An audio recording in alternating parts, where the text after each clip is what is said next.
인구 92만 명이 사는 대도시의 유일한 고속버스 터미널이 갑자기 문을 닫았습니다. 2023년 새해 첫날 경기도 성남시에서 벌어진 일이에요.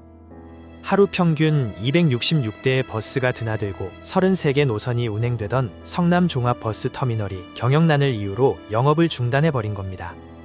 같은 해 서울 상봉터미널도 40년 역사를 마감했는데 폐업 직전 한 달 총 수입이 83만 원, 하루 평균 이용객이 26명이었어요. 편의점 하루 매출에도 못 미치는 금액입니다. 명절이면 표 구하기가 하늘의 별 따기였던 고속버스가 지금 처참하게 무너지고 있습니다. 코로나 직전 3,240만 명이던 승객이 지난해 2,180만 명으로 줄었고 전국 314개였던 터미널이 213개로 줄어들었어요. 한 업계 관계자가 기자들 앞에서 절규했습니다. 이대로 가다간 다 망합니다. 오늘은 국민의 발이라 불리던 고속버스가 왜 이 지경이 됐는지 그 원인을 파헤쳐 보겠습니다.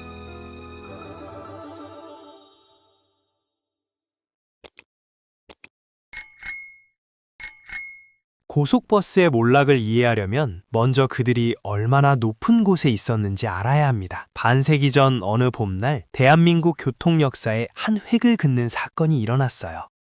서울과 인천을 연결하는 한국 최초의 고속버스가 운행을 시작한 겁니다. 당시만 해도 고속도로라는 개념 자체가 생소했어요. 신호등도 없고 교차로도 없이 쭉 달리는 도로. 승객들은 창밖으로 스쳐 지나가는 풍경을 보며 탄성을 질렀습니다. 경부고속도로가 개통되면서 상황은 급변했어요. 경부고속도로 개통 전 서울에서 부산까지 가려면 얼마나 걸렸는지 아세요? 무려 15시간이었습니다. 새벽에 출발해서 밤늦게야 겨우 도착하는 게 당연했어요. 도로 사정이 열악해서 고장도 잦았고 비포장 구간에서는 흙먼지를 뒤집었어야 했습니다. 그런데 고속도로가 뚫리자 5시간 안에 갈 수 있게 됐어요. 서울에서 아침을 먹고 부산에서 점심을 먹을 수 있다. 당시 신문들은 이렇게 대서특필했습니다. 지금이야 당연한 이야기지만 그때는 정말 꿈만 같은 일이었거든요. 고속버스의 인기는 폭발적이었습니다. 개통 직후 서울에서 부산 고속버스 요금이 1,000원이었는데 당시 물가를 감안하면 결코 저렴한 금액이 아니었어요. 그런데도 사람들은 줄을 섰습니다. 선택지가 기차밖에 없었는데 기차는 자주 다니지도 않았거든요. 고속버스는 배차 간격이 짧고 원하는 시간에 탈 수 있다는 장점이 있었어요.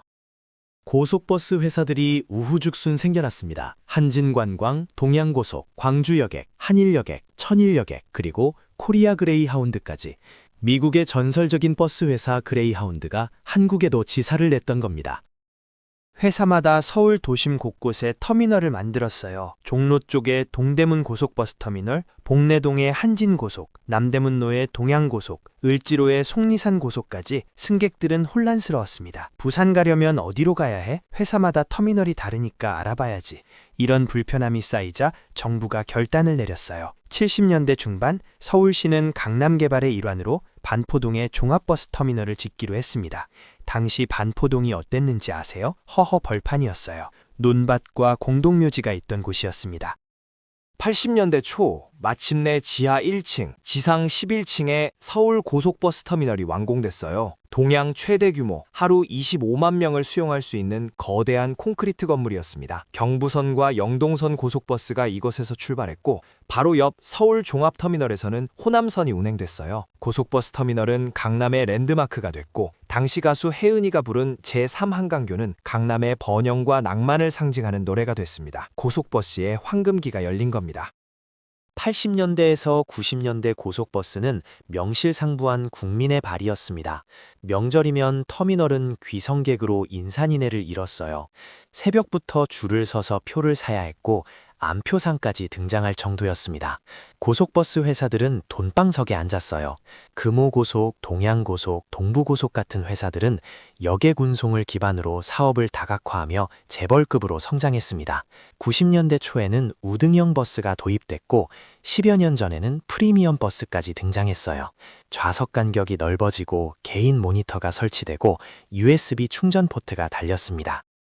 바로 이 무렵 거대한 변화가 다가오고 있었어요. 2004년 고속철도가 개통된 겁니다. 서울에서 부산까지 2시간 반, 버스로 5시간 걸리던 거리를 반으로 줄여버렸어요.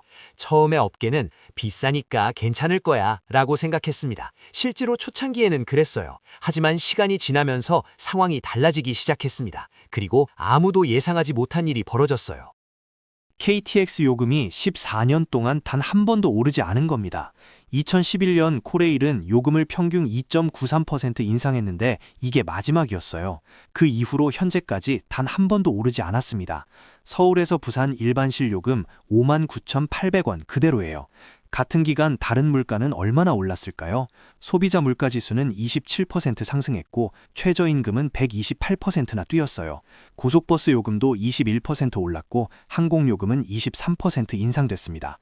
KTX만 제자리였어요. 실질 가격으로 따지면 오히려 그때보다 싸진 셈입니다.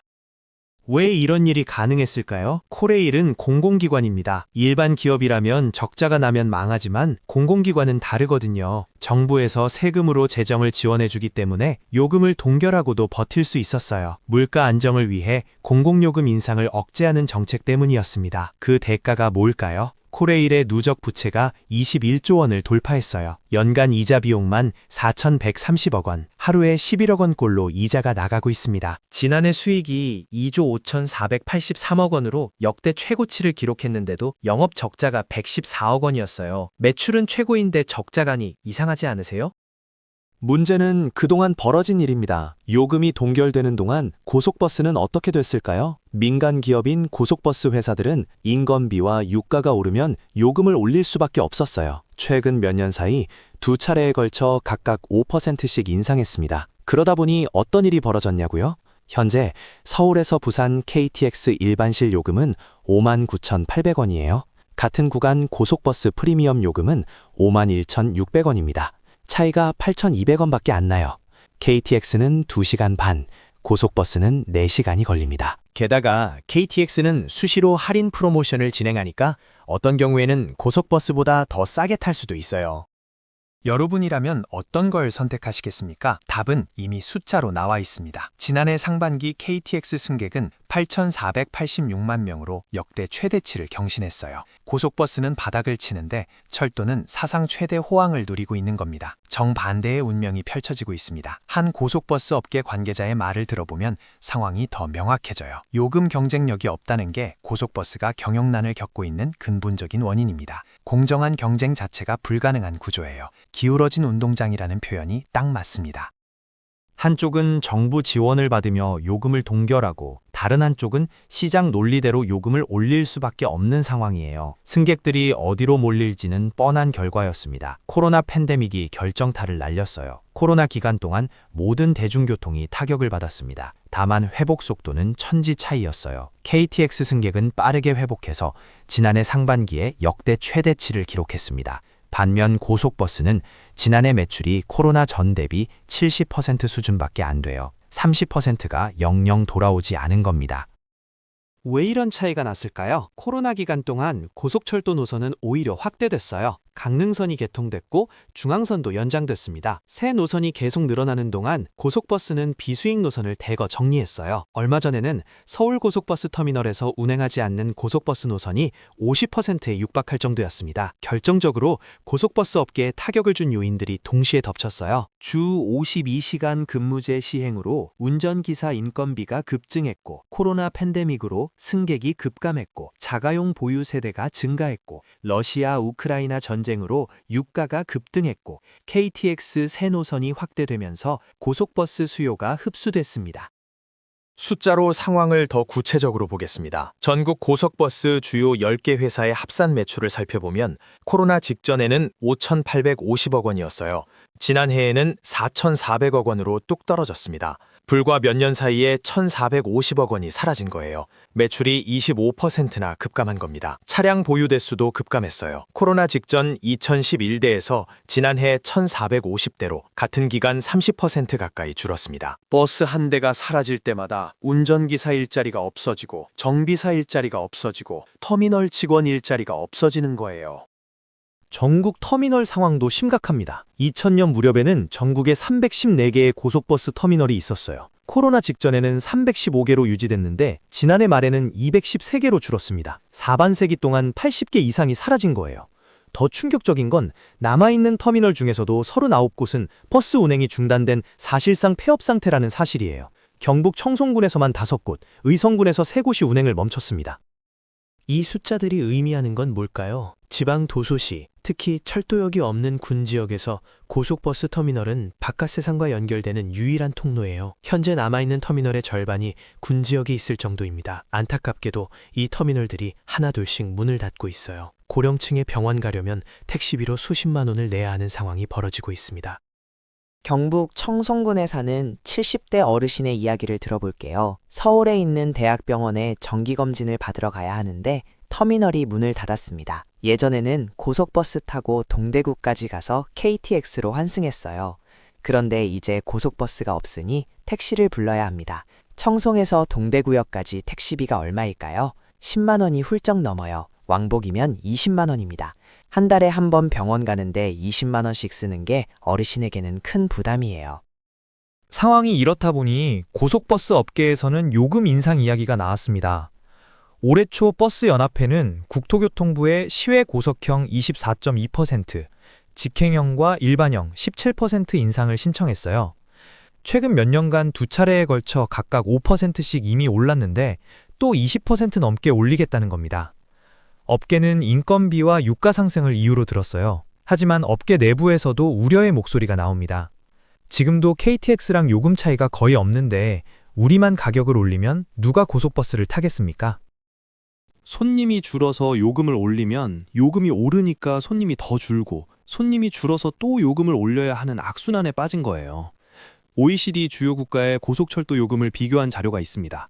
킬로미터당 요금 지수를 비교하면 서울에서 부산 구간을 100으로 봤을 때 일본 신칸센은 148, 프랑스 티지브리는 234, 독일 ICE는 305예요.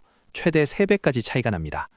한마디로 우리나라 KTX 요금이 세계적으로 봤을 때 엄청나게 저렴하다는 겁니다. 코레일도 17% 인상을 추진하겠다고 밝혔어요. 서울에서 부산 요금이 59,800원에서 7만 원으로 오르는 겁니다. 올해 초 한문희 코레일 사장이 기자간담회에서 고백했습니다. 오랜 기간 동결된 운임 인상이 불가피한 상황입니다. 최소한 이자 비용은 내야 하는데 이조차 어려운 실정입니다. 하지만 정부가 받아들일지는 미지수예요. 문제는 표심입니다. 요금 인상은 물가에 민감한 국민들의 반발에 두를 수 있어요. 선거철에 공공요금을 올리는 건 정치적으로 부담스러운 결정입니다. 그래서 지난 정부들이 인상을 미뤄왔던 거예요. 그 결과 코레일은 21조 원의 부채를 떠안게 됐고 고속버스 업계는 경쟁력을 잃었습니다. 일부에서는 고속버스의 역할 재정립이 필요하다는 목소리도 나와요. KTX가 지나지 않는 사각지대나 관광 수요가 있는 지역을 중심으로 버스 네트워크를 재편하자는 거예요. 무분별하게 경쟁하기보다 보완제 역할을 하자는 제안입니다. 최근 들어 운행 중단됐던 일부 노선이 다시 돌아오거나 사각지대를 노려 새 노선을 신설하는 움직임도 있어요. 하지만 수익성은 한계가 있습니다. 지방 소도시 노선은 대부분 적자거든요.